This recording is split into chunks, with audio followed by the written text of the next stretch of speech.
Aire de Santa Fe, siempre en punta tecnológicamente. Ahora con transmisión en Facebook Live por el sistema Audicon, la primera radio de Argentina que transmite en vivo desde estudios o desde la calle para tu Facebook.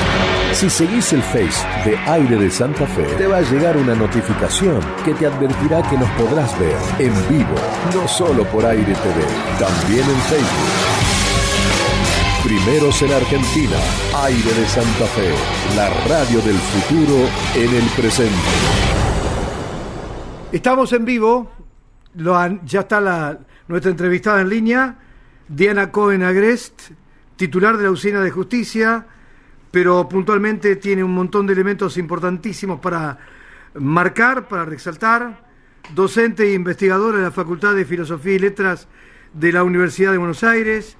Sus estudios incluyen, estaba leyendo su currículum, doctorado en filosofía, una maestría en una universidad en Australia.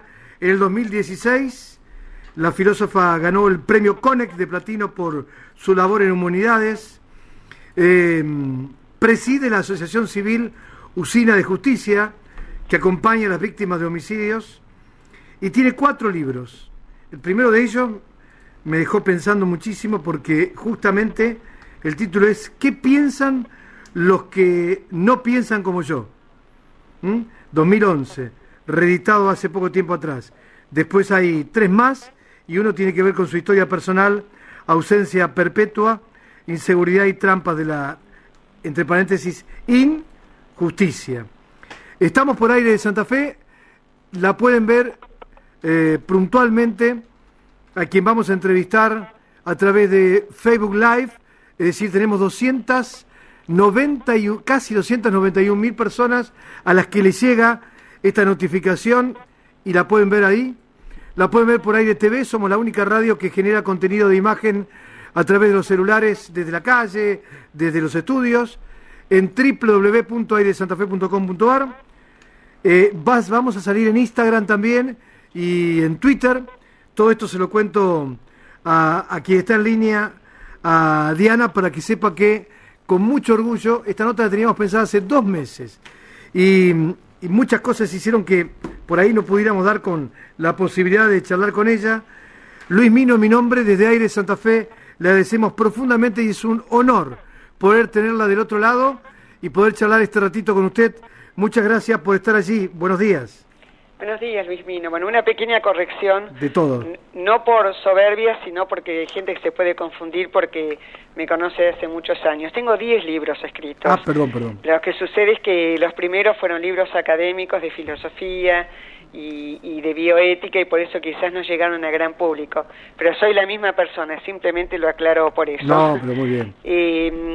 Sí, en este momento igualmente, más que libros, estoy totalmente abocada a trabajar en Usina de Justicia, junto con otras víctimas muy conocidas, lamentablemente por todos, como pueden ser el papá de Ángeles Rawson, Franklin Rawson está en Usina de Justicia, Carolina Píparo, y otra gente, no solamente víctimas, sino también abogados, fiscales, que estamos trabajando todos juntos para hacer una justicia mejor.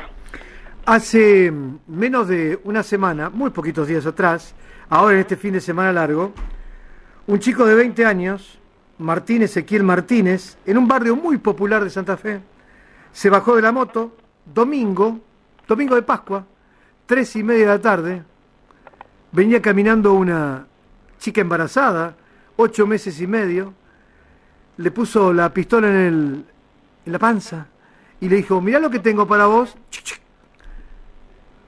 Y ahí se desató una tragedia. Ella grita, le quiere sacar la cartera, forcejea, sale corriendo, salen un par de vecinos, entre ellos la pareja de él, se tiran encima de este chico y pasa lo peor. Se lo cuento puntualmente porque de acá, Diana, de acá en más quiero hacer las preguntas que tienen que ver un poco con lo que usted puede pensar que vamos a charlar. Esa lucha termina con un vecino, la pareja y otro vecino que tratan de sacarle el arma finalmente termina quitándole la vida a un señor de 42 años, con nenas, querido por todos porque tenía una actividad maravillosa en la escuela donde iban sus hijas, un hombre de bien, dos varones, los chicos, y a toda esta historia me pregunto, otro chico más de 20 años que a lo mejor con esta ley que tenemos, esta ley garantista que tenemos, por ahí puede ser que le den perpetua, y en 10, 12 años nos enteremos que revisan la causa, que le permiten tener en vez de perpetua 20 años, y con buen comportamiento lo tenemos en la calle en 7, 8 o 10 años más. Y entonces, ¿qué hacemos con esta realidad? ¿Qué hacemos? Luis, yo le voy a hacer una pregunta que no hace falta que usted me la responda, se la voy a responder yo. ¿Quién es responsable de la muerte de este pobre hombre que además quiso ayudar? ¿Es ese chico, ese menor, o son los jueces que los largaron? Esa es la gran pregunta que nos tenemos que hacer en la Argentina. ¿Quiénes son responsables? Porque además en este caso fue un señor que trabajaba para un colegio, una persona de bien, pero muchas veces también son chicos, tan chicos como los que matan, que simplemente están llevando empanadas en un delivery y que pertenecen al mismo estrato social. Entonces, ¿quiénes son responsables de la muerte de nuestros hijos, de nuestros compañeros, de nuestros padres?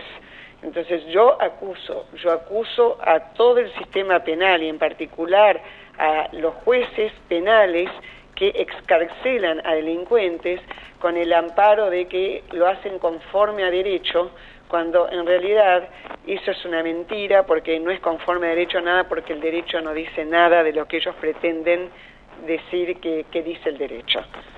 Entonces, ¿quiénes son culpables? Los jueces. ¿Por qué? Porque ese joven no tenía que estar afuera. Ese joven seguramente no fue el primer delito que cometió. Lo que pasa es que como los largan inmediatamente, ni siquiera muchas veces llegan a tener antecedentes. Y si tienen antecedentes, obviamente recién eso aparece una vez que se inicie el juicio, se inicia la causa, en caso de que se inicie la causa. ¿Por qué? Porque de cada 100 delitos solamente se inician 3 causas y de cada 3 causas solamente se condena una. Entonces, ¿qué hacemos? Es la gran pregunta que nos tenemos que hacer todos los argentinos. Para aportar un dato que me parece que va a ser sustancial en esta charla, este chico de 20 años, en el 2014 fue detenido por portación de arma de fuego de uso civil con conocimiento del juzgado de menores de la segunda nominación. Salió bajo la responsabilidad de su progenitora a los 6 días. El 16 de junio de 2015 robó en la seccional primera con conocimiento de la fiscal, egresó bajo la responsabilidad de su progenitora. El 28 de junio de 2016, portación de arma de guerra y resistencia a la autoridad con conocimiento de la fiscal, libertad a los 6 días. El 4 de abril de 2017, amenazas calificadas, abuso de arma, libertad con alternativas. Es decir, ¿es también parte el código, los jueces, o es que los legisladores no cambian esta ley garantista de Zaffaroni? Y los legisladores hicieron su trabajo el año pasado. En ese sentido salió una ley de víctimas y también se reformó la 24660, que es la que regula la ley de ejecución penal, es decir, todo aquello que pasa una vez que una persona entra presa. Lo que sucede es que la ley no es retroactiva, entonces no se puede hacer demasiado con los delitos que todavía que se cometieron, pero que de alguna manera ya pertenecen a un pasado, o cuando una persona está presa. Pero en este caso, la ley no dice eso. La ley, lo que pasa es que vamos a ir un poquito más para... Voy a hablar, dispongo de 3, 4 minutos para... No, tenemos una nota que, yo perdone que si usted le saco mucho tiempo, pero yo ya había dispuesto mínimo 20, 25 minutos para charlar, porque tengo un montón de preguntas. Si usted me da ese tiempo, para mí va a ser un orgullo. Sí, yo se lo doy, porque a veces por querer hacer las cosas rápido, lamentablemente el público no entiende nada. Es el famoso tema de la prisión preventiva. Antiguamente, hasta hace unos años, una persona quedaba presa o simplemente porque podía entorpecer la investigación, o porque había un peligro de fuga, o el tercer motivo era la peligrosidad. Bueno, con todo lo que hoy en día se llama el derecho penal de acto y de autor dicen que cuando se juzga un hecho se tiene que juzgar el acto, no a la persona, no al autor. Entonces, ¿qué se hizo en los últimos años en la Argentina? Se abandonó el concepto de peligrosidad, porque se dice que calificar a un sujeto de peligroso es estigmatizarlo, es precisamente ir contra la persona y no contra el acto que esa persona puede cometer. Lo que pasa es que ahí hay una falacia. ¿Por qué? Porque cuando hablamos de peligrosidad, estamos hablando de una persona que repetitivamente mostró actos agresivos hacia terceros. Y la agresividad es un concepto psicológico y hasta psiquiátrico.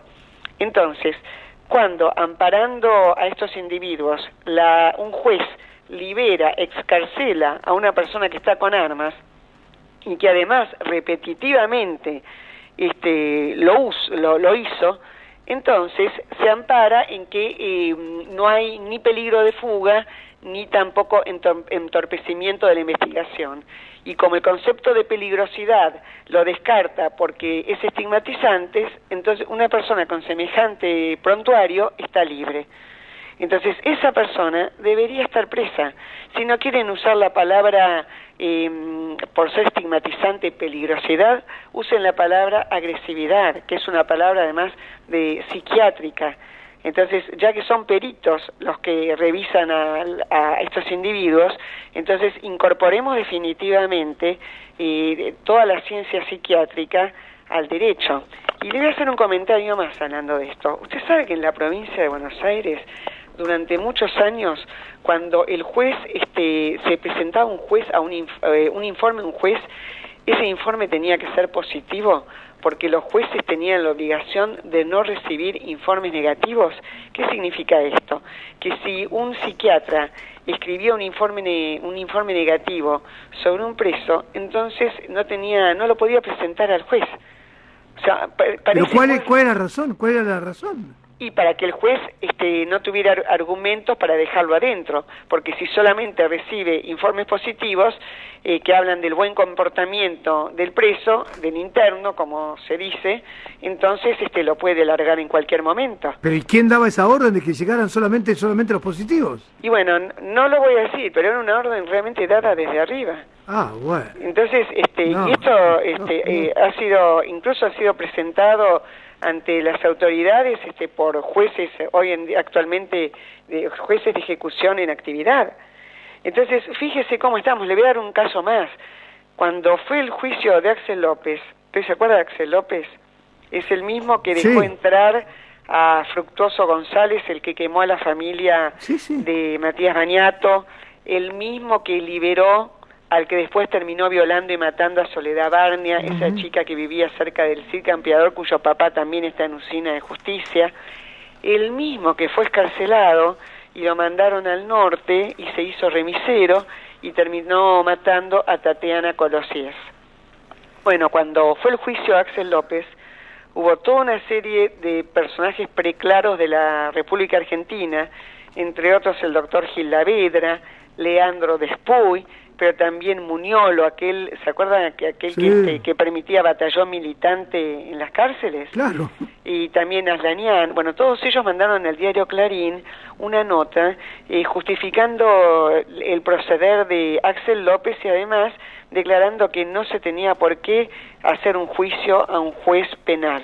Bueno, el juicio se hizo, pero el juicio fue una payasada, fue un simulacro. ¿Por qué? Porque en realidad, y yo estuve presente los 3 días, entonces estoy hablando en primera persona, yo estuve ahí, el juzgado era el pobre perito forense, el psiquiatra, que en repetidas ocasiones había determinado que ese sujeto no podía salir. Y sin embargo, Axel López lo autorizó a salir. Y el argumento de Axel López es que él no había podido verlo directamente, claro, porque Axel López estaba en Capital y el remisero se había ido al norte. Entonces firmó un papel sin haberse cotejado cara a cara con el supuesto remisero, que era un violento asesino y violador, y prende fuegos. Entonces este es Axel López que sigue trabajando, ¿se da cuenta? Que sigue trabajando con el apoyo de toda la corporación judicial, Total, los que se mueren son los hijos de los otros, no son los hijos de los jueces. Bueno, ahí hay una frase suya muy clave, donde también a mí me choqueó cuando dice: cuando un juez disminuye los años de prisión o da prisión domiciliaria a un asesino o salidas transitorias, es porque el muerto no es él ni es su hijo. ¿Usted está convencida que los jueces actúan porque, en definitiva, no es un familiar? Sí, hay varios ingredientes. No es un familiar, no es, obviamente están muy bien pagos. Eso lo voy a dejar con esas palabras para que cada uno interprete realmente lo que debe interpretar. Y además porque hay toda una doctrina de la cual han bebido a lo largo de los últimos años, que es la doctrina Zaffaroni, y que incluso aquellos que no son zaffaronianos se han mimetizado con esa doctrina, porque no hace falta ser discípulo de Zaffaroni como para escarcelar a una persona que ven como una víctima de la sociedad. En realidad, la mayor parte de las personas que hoy en día ejercen el derecho, o que están en las universidades, o que incluso están trabajando en los juzgados, lamentablemente abrevaron de la doctrina Zaffaroni o de la doctrina de Carlos Nino, que fue un jurista que, sin llegar a sostener la doctrina de Zaffaroni, según la cual la pena, el castigo no sirve para nada, él pensaba que la pena tenía un valor meramente disuasorio. Entonces, cuando alguien mata o viola, entonces se tiene que pensar en todas aquellas personas que podrían llegar a ser violadas o asesinadas. Entonces, para disuadir a otros delincuentes, e incluso para disuadirlo a él mismo, solamente para eso sirve la prisión. Ahora fíjese que en ese cuadro, la víctima, la familia de la víctima, los amigos de la víctima, desaparece. Y desaparece también entonces el mal cometido, cuando el mal cometido persiste no solamente en la memoria de los deudos y de los amigos, también persiste porque se acabó con una vida plenamente consciente que estaba llena de proyectos. O sea, la persona que mata le roba los proyectos a aquella persona que murió. ¿Está claro esto? Sí, sí. Entonces, eso tiene un valor, que además tendría que ser un valor jurídico. Le explico por qué. Porque los juristas, ¿qué es lo que dicen? Dicen, bueno, pero la persona muerta es un abstracto para el derecho, ya no existe más. Pero entonces con ese criterio tampoco tendría que existir el valor del testamento. Cuando yo dejo un testamento y digo que lego esto a mis hijos y lego esto a una escuela o a lo que fuere, se me respeta una vez que yo estoy muerta. ¿Y por qué se respeta? Porque se le da un valor al deseo de esa persona en vida. Y la persona asesinada quería vivir. Y ese deseo no se respeta. ¿Se entiende esto? Ahora, quiere decir que por la teoría de Zaffaroni, nosotros como sociedad tenemos que exonerarlo del castigo a esa persona que mató, porque como la sociedad lo victimizó, nosotros estamos en deuda con ellos. Exactamente, nosotros tenemos que compensar el mal que le hicimos, que además es una teoría absolutamente, como dicen ellos, estigmatizante. ¿Por qué? Porque, por el ejemplo que le puse antes, porque hay muchos chicos que están robando, pero hay muchos chicos que están tratando de sobrevivir en las mismas condiciones, llevando empanadas. Entonces, y que son la mayor parte de los que mueren, porque la mayoría de los que mueren son chicos tan pobres y tan vulnerables como aquellos que matan. Y además, cuando a un joven se lo deja libre, también se lo está de alguna manera matando. ¿Por qué? Porque dos cosas. En primer lugar, y eso es una estadística que está llevando a cabo en los últimos años, ahora lo está llevando a cabo la magistratura, la mayor parte de los que matan y de los que mueren son chicos menores, son muy jóvenes. ¿Y por qué? Porque, supóngase, en un barrio carenciado, matan a un chico, y el que mata muchas veces es un vecino, es como el caso de que usted me está relatando acá. ¿Usted se piensa que el hermano del chico muerto va a esperar que se haga, entre comillas, justicia, cuando de cada 100 casos solamente 3 llegan a juicio, y cuando hasta ahora no se tiene un abogado defensor que represente a la persona muerta, y solamente en casos excepcionales se da esa prerrogativa, pese a que aquel que mató o violó tiene un abogado defensor pago por el Estado? Entonces, ¿qué hace el hermano del chico muerto? va y ejerce la venganza privada, no va a esperar que se haga justicia. Entonces estamos como una especie de pelota que se va retroalimentando cada vez más grandes, con cada vez más muertos de un lado y de otro. Entonces, ¿quiénes son los culpables? La dirigencia política, los jueces, esta élite ilustrada con la que contamos, este falso progresismo que justifica también al delincuente por su situación socioeconómica, cuando en realidad el bien está en los malos, estamos de un lado y los buenos están del otro, donde no podemos mezclar todo. Tengo preguntas claves. A ver, muchas veces cuando hago editoriales acá, porque voy... ¿La están llamando? No, pero ya una persona está yendo a atender. Bueno, cuénteme. Bueno, muchas veces hago editoriales muy fuertes, tengo una larga trayectoria aquí, y planteo que con este tema de la educación, sí, se pueden bajar los delitos. Pero yo pregunto, ¿y en el mientras tanto? ¿Cuántos van a ser? ¿2 generaciones? ¿3 generaciones? Yo quiero que me solucionen el hoy, no dentro de 3 generaciones donde ya mis hijos, a lo mejor, ya padecieron este tema. La educación, por un lado, baja el delito, y por otro lado, este tema de que recién repercute en 2 o 3 generaciones. ¿Estoy equivocado o no? ¿Cómo es? Pero por supuesto, porque además ese es un camino muy largo y además porque aun cuando se apuesta en la educación, parte de la educación es el valor de la justicia. Entonces nosotros estamos criando una generación donde no se distingue el bien del mal, donde los chicos están confundidos y donde de alguna manera todos se sienten indefensos. Por supuesto que con la educación, pero la educación va a tardar 2 o 3 generaciones. Ahora, ¿qué hacemos con hoy? ¿Qué hacemos con ese chico que además, si no se lo pone preso en condiciones realmente sanas, porque ese es el otro tema, que hay que invertir en cárceles? Lo que pasa es que nadie quiere invertir en cárceles porque eso no da votos. Es más, para hacer proselitismo es mejor fundar una escuela o comprar un aparato en el hospital.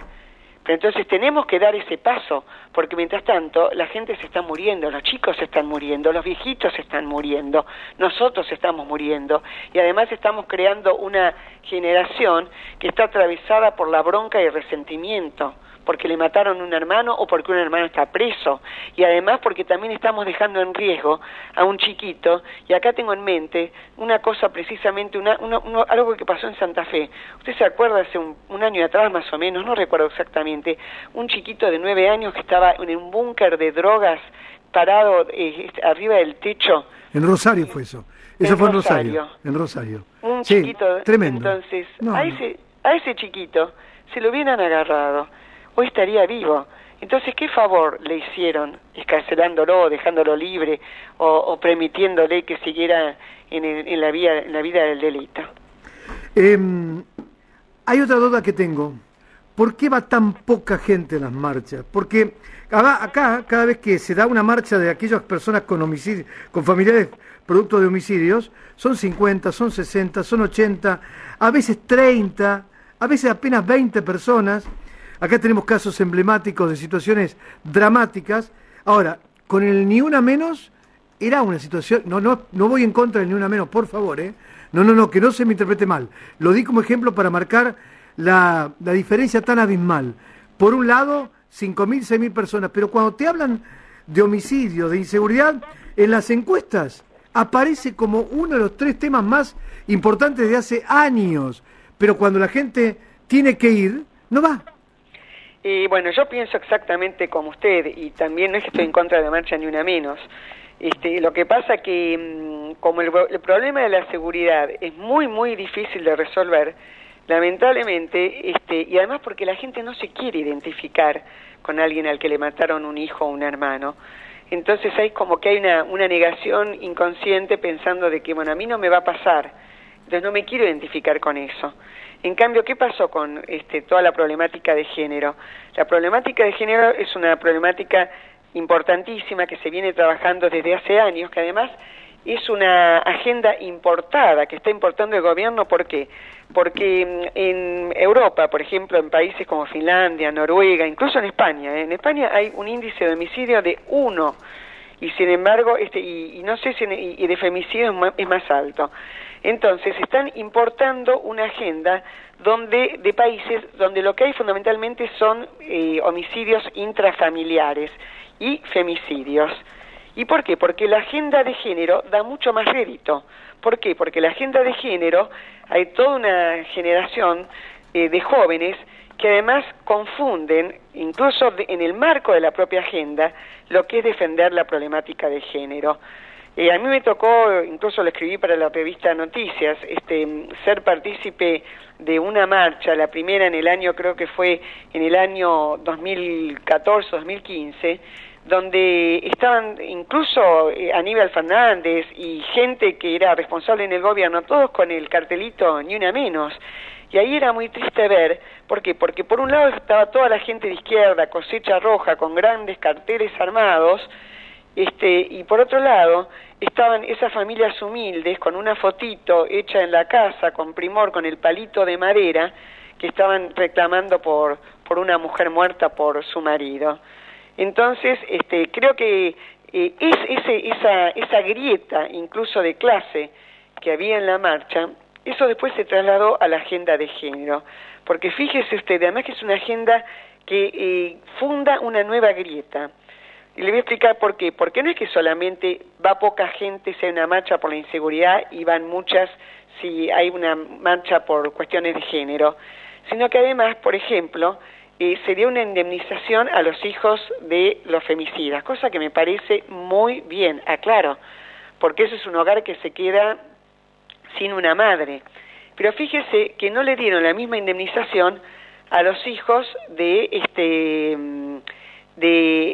chicos donde el padre o el sostén del hogar desapareció del hogar por una cuestión de homicidio, porque lo mataron, porque lo asesinaron.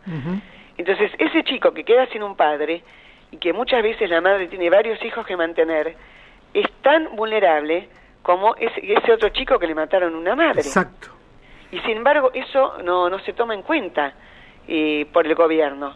O sea, la verdad que estoy bastante enojada con la dirigencia en general, porque acá lo que se sigue es una agenda importada, porque usted, como bien dice, y ojo, no quiero disminuir el valor de los femicidios porque son un horror y porque soy la primera que escribo contra esos femicidas que siguen viviendo y criando a sus hijos y no los dejan a esos hijos ver a sus abuelos maternos.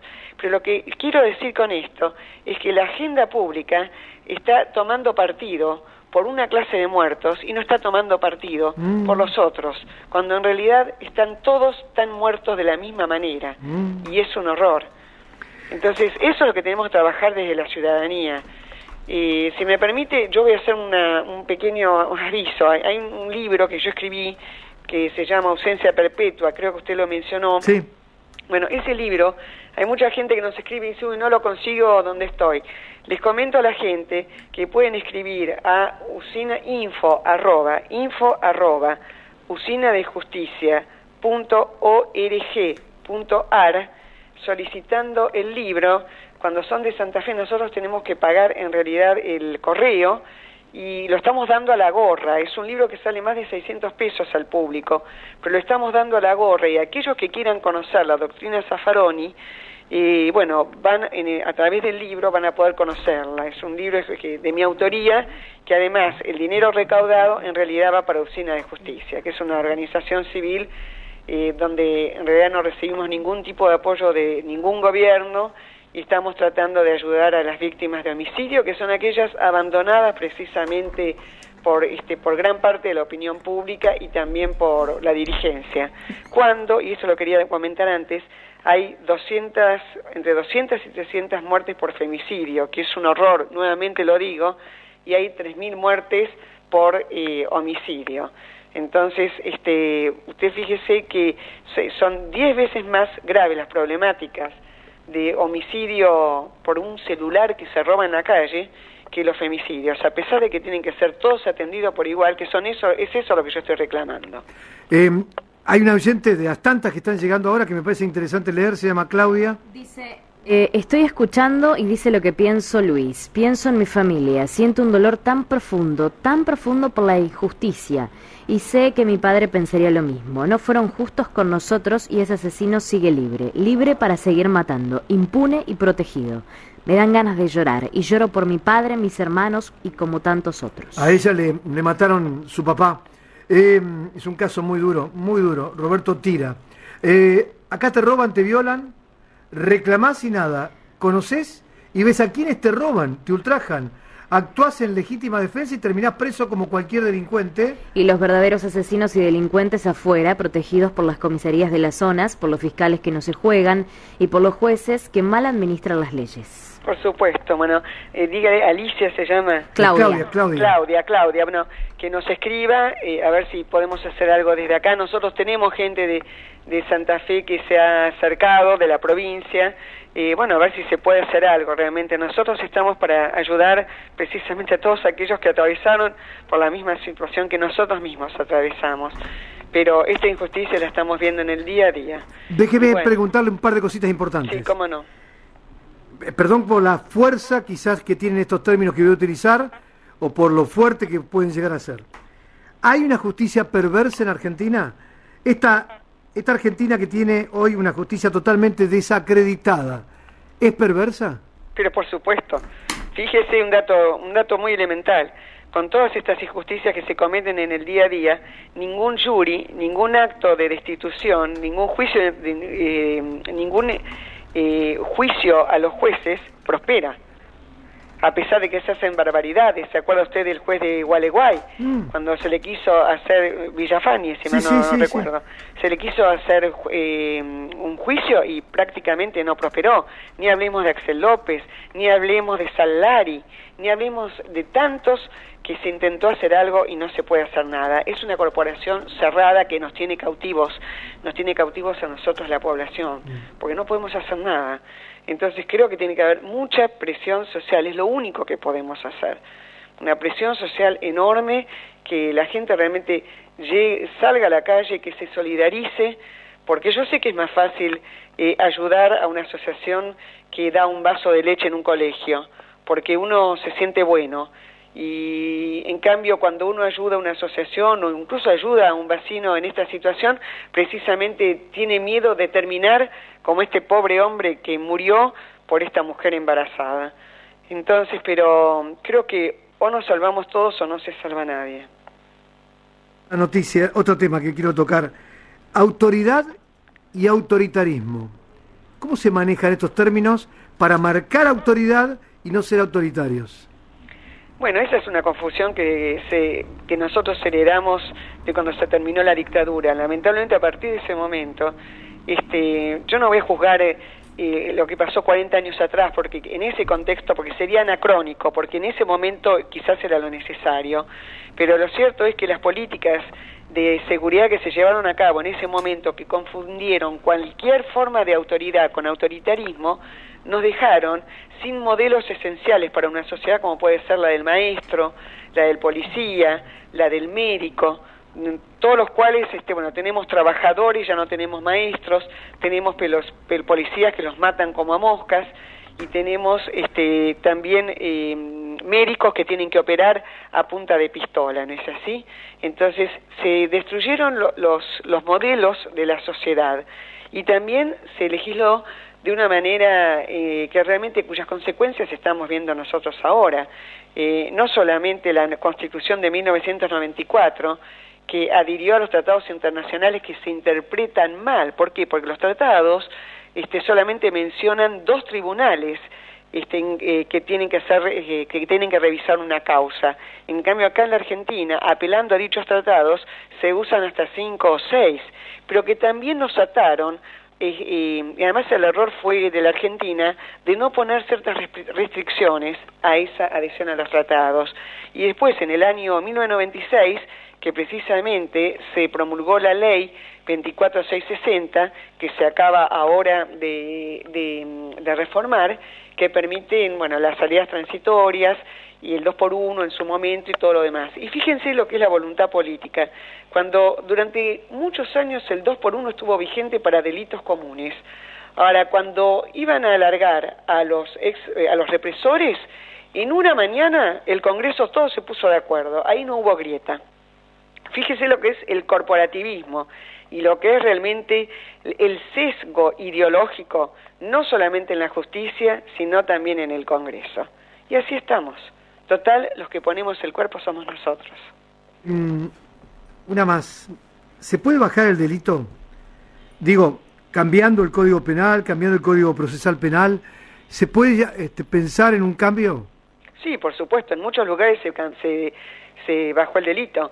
Sin ir más lejos, por poner un caso, en España. En España bajaron al 1%. Estuvimos hace poco con el Ministerio de Justicia, que tuvieron la gentileza de ir a Chile con nosotros, para estudiar cómo la ley de víctima, cómo hacían. Cuando yo le pregunté a una altísima autoridad, el secretario de Justicia, qué hacían con los reincidentes, me miró así incrédulamente y me dijo, no sé, no tenemos problemas porque los reincidentes están presos. Entonces, algo tan elemental. Y acá los reincidentes no están presos. Es más, tampoco puede haber un índice de reincidencia, porque nosotros no podemos saber si la gente que está en la calle mató o no mató, porque precisamente de cada 100 delitos, solamente 3 van a juicio. Entonces, ¿cómo vamos a saber? No podemos tener índices. Se puede bajar el índice de delito. Se hizo incluso en Estados Unidos. En Estados Unidos es cierto que cada tanto hay un loquito que va y mata 10 de una vez en un colegio.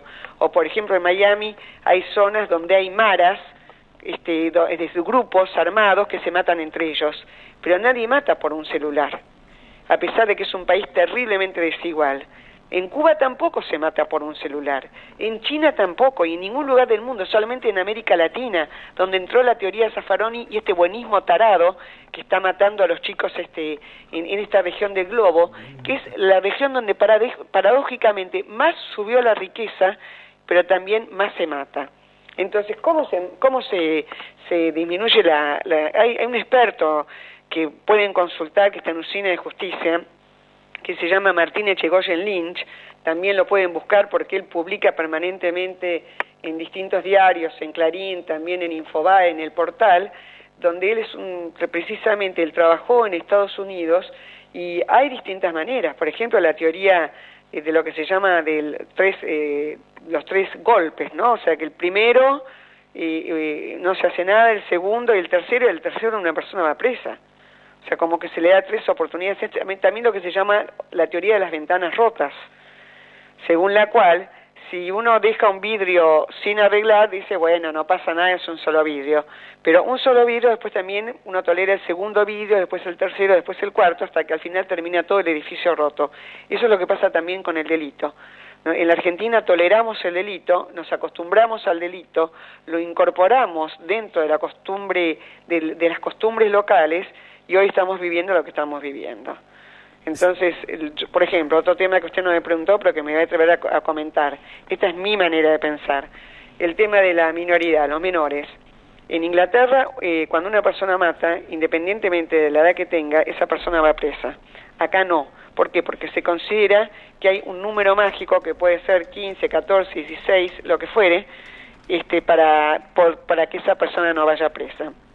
Ahora fíjense que la mayor parte son menores, que son usados precisamente por mayores. Entonces, si bajan la edad de imputabilidad, supóngase a 14 años, lo que van a hacer los mayores es ir y tomar chicos de 13 y los van a usar de la misma manera que hoy están usando los de 14. Entonces hay que hacer algo urgente. Está bien, no los mandaría a una cárcel con mayores, tendrían que ir a un lugar realmente donde los reeduquen y donde se tienen que empezar desde cero, pero no pueden mandarlos de nuevo como pasó el año pasado, donde aquel Brian que mató a Brian Avinaco, lo mandaron afuera y ya está de nuevo entre nosotros.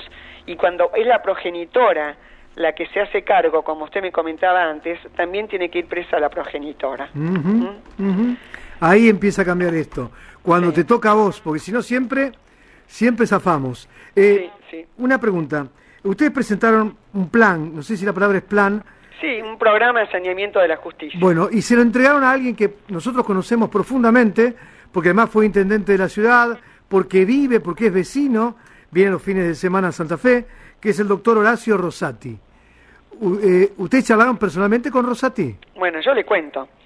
Yo fui a Santa Fe, a la Universidad del Litoral, a dar una clase hace unos 4 años atrás, que además me había convocado un joven profesor, filósofo recién llegado a Alemania, que no conocía realmente lo que era la corriente bien pensante en la Argentina. Entonces cometió el error, entre comillas, de invitarme a hablar. También ese mismo día había una charla paralela donde estaba el doctor Gargarella, que piensa de una manera muy parecida a Zaffaroni, le aclaro. Bueno, había mucha gente de la universidad en la charla del doctor Gargarella, pero yo tuve el honor de ser escuchada por el doctor Rosati. Bueno, pasó el tiempo, me lo vuelvo a encontrar cuando me entregaron el premio Conex.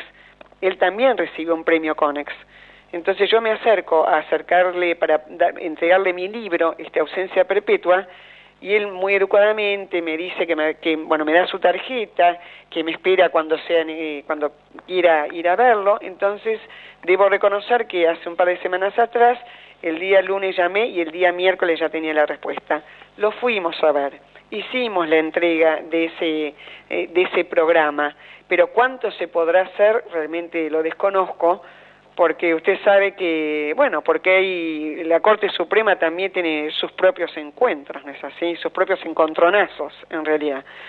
Y en este momento, bueno, estamos viviendo un caos donde el Consejo de la Magistratura no está cumpliendo con la función que tiene que cumplir, donde el Poder Legislativo está también absolutamente agrietado, y donde también está agrietada la propia Corte, ¿no? Y el Gobierno.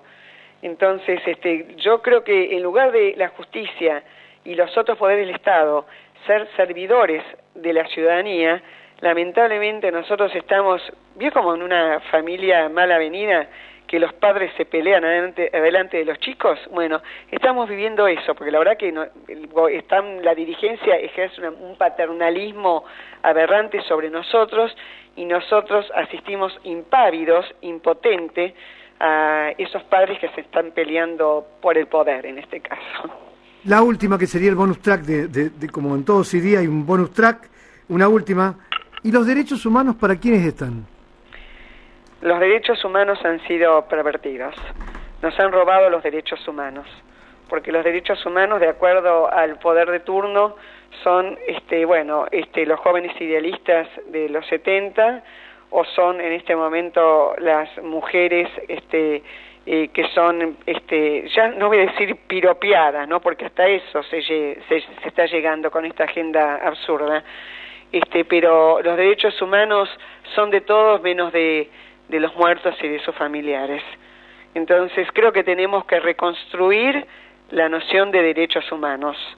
Eso es una de las tareas teóricas que nos espera a nosotros como argentinos. Lo que pasa que lamentablemente no hay gente que se atreva públicamente a iniciar esa tarea.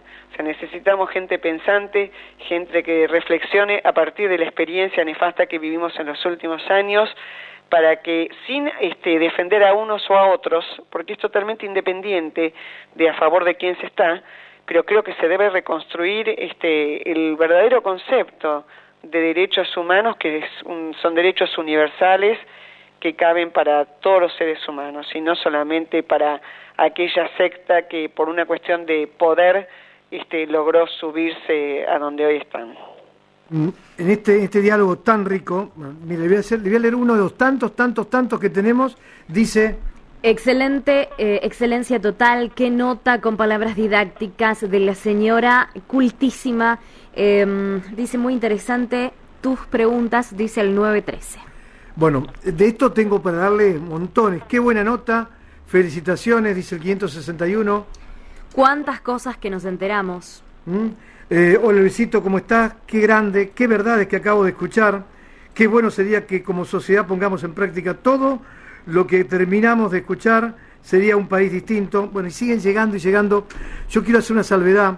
Cuando Diana Cohen Agres, que es la señora que está hablando ahora, es filósofa, entre tantas otras cuestiones, es muy duro, pero lo tenemos que decir. Fallece su hijo en un hecho muy grave, defendiendo a una amiga. 26 años tenía la persona que le quita la vida. Y si usted me corrige si yo equivoco, después de que le dieron perpetua, casación, anula la condena perpetua porque los jueces valoraron que haya pedido perdón a la familia. Y creo que por ahí hay una frase suya que dice, se atribuyeron la capacidad, estos jueces, de leer la mente del homicida y llegaron a afirmar que no tenía intenciones de matar. ¿Eso pasó así? Sí, aparte dijeron en el fallo está esto, que la prueba es que el asesino llamó a la mamá llorando diciendo que no lo quería matar. Entonces yo le hago otra pregunta para aquellos que saben algo de derecho y para los que no, se lo voy a comentar. Tengo 5 minutos más, ¿no? Sí. El derecho separó la religión y la moral del derecho. Por eso, en el derecho penal, cuando se comete un delito, se dice que se transgredió la norma. O sea que se castiga no porque se mató o se violó, sino porque se violó una norma. Ahora, al dejar de lado la religión y la moral, lo curioso es que siguen apelando a nociones como el arrepentimiento, el perdón, o el no querer matar, etcétera, etcétera, que son nociones precisamente religiosas y morales. Entonces, cuando a mí a veces me preguntan, ¿usted podría perdonar? Yo siempre digo lo mismo, yo no soy nadie para perdonar, porque al que le quitaron la vida es a mi hijo, entonces él tendría que perdonar. Yo simplemente estoy tomando, ¿vio como en las antiguas carreras de postas, donde tomaban un testigo y se le iban pasando de uno en otro? La 4%, por ejemplo. Sí, todavía se sigue haciendo. Entonces, yo digo que los padres que luchamos en esta tarea tan triste, estamos tomando ese testigo, esa posta que nuestros hijos nos dejaron, porque ellos no pudieron completar sus proyectos de vida. Entonces nosotros de alguna manera tenemos que hacer algo con ese proyecto, y ese proyecto lo estamos siguiendo nosotros, con esta lucha. Por eso creo que si me creen, y por eso creo que si llego es porque no soy política, no tengo ninguna aspiración política, simplemente estoy tratando de transformar la muerte de mi hijo en algo, en mitigar el dolor de otros y para que otros no los pasen. El libro se llama Ausencia Perpetua, el libro que escribió Diana Cohen Agrest. Le pido por favor que reitere despacito la dirección para que la gente pueda consultarla, Diana. Sí, info@usinadejusticia, todo junto, .org.ar. También tenemos una página web donde hay un video, donde nos pueden ver quiénes somos y qué hacemos y todo lo que estamos tratando de ayudar, porque a nosotros nos escriben, nos llaman del interior del país, de capital, del conurbano, y cuando podemos acompañamos en juicios y tratamos de hacer lo que podemos, que es poco al lado de todo lo que se debería hacer, pero estamos haciendo el trabajo que el Estado lamentablemente no hace. La página web es www.usinadejusticia.org de organismo org.ar. Dice, hay tantos mensajes que quiero que se lleve, la cuestión, dice, excelente, muy clara, Diana, esto es lo que quiero destacar suyo, la claridad conceptual, pero además la claridad para comunicar, que en esto es muy difícil cuando uno sabe mucho, cuando tiene capacidad para poder contarlo en palabras simples y sin tecnicismo, sino que hablándole a la gente con el lenguaje que la gente sabe. Claudia dice, termino de dejarle un mensaje en la página de Facebook de Usina de la Justicia, ojalá me contesten pronto. Muchas gracias. Sí, Usina de Justicia, Usina de Justicia. Bueno, termina de dejar un mensaje privado allí, hay mucha gente, dice, se lleva el libro, después, felicitaciones por la charla, la palabra justa es tener valiosísima justicia, y la ausencia de justicia, tenemos ausencia de justicia, ¿verdad? Sí. Sí, por supuesto. ¿Ustedes tienen Twitter? Así también los puedo retuitear, nosotros queríamos tener el Twitter suyo para retuitear la nota. Qué lástima. Bueno. Pero le tiene que haber llegado.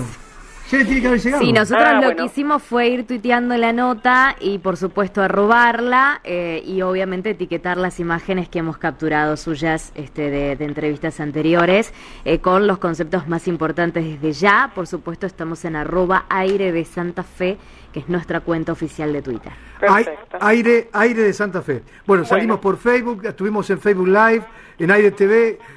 Ojalá que hayamos sembrado bueno, una posibilidad, una pequeña semilla que empieza a crecer a través de tantos mensajes buenos y lindos que están llegando, de gente que tiene esperanza, como usted, como yo, como muchos, de que si nos ponemos firmes, porque esto no es cosa de blando, esto es cosa de hacerse sentir correctamente, como debe ser, civilizadamente, pero hacerse sentir. Hacerse sentir significa demostrar que en esta sociedad no solamente tienen derecho algunos, sino tenemos derecho todos a poder contar las cosas que sentimos. Por algo estamos en un Estado de Derecho.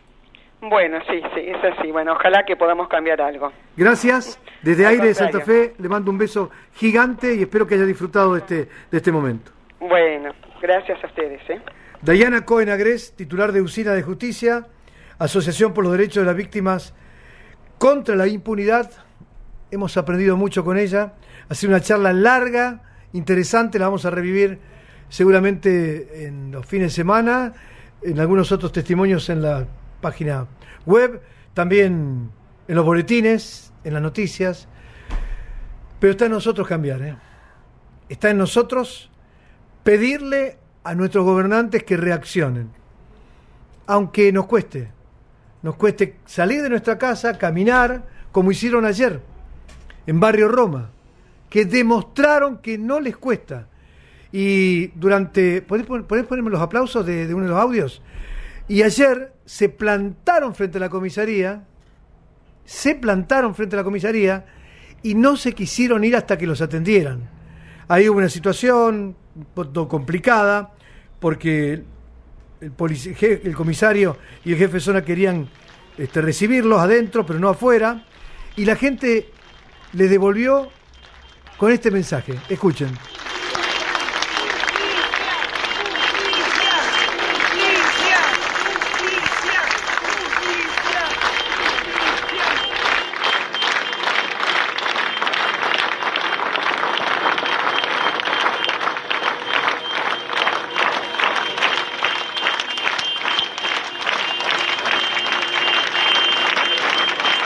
Estuvieron 12 minutos aplaudiendo y tocando bocina frente a la comisaría. Esta es la manera que tenemos que empezar a demostrar que tenemos derechos, a ejercer nuestros derechos. Es hora de que se nos escuche.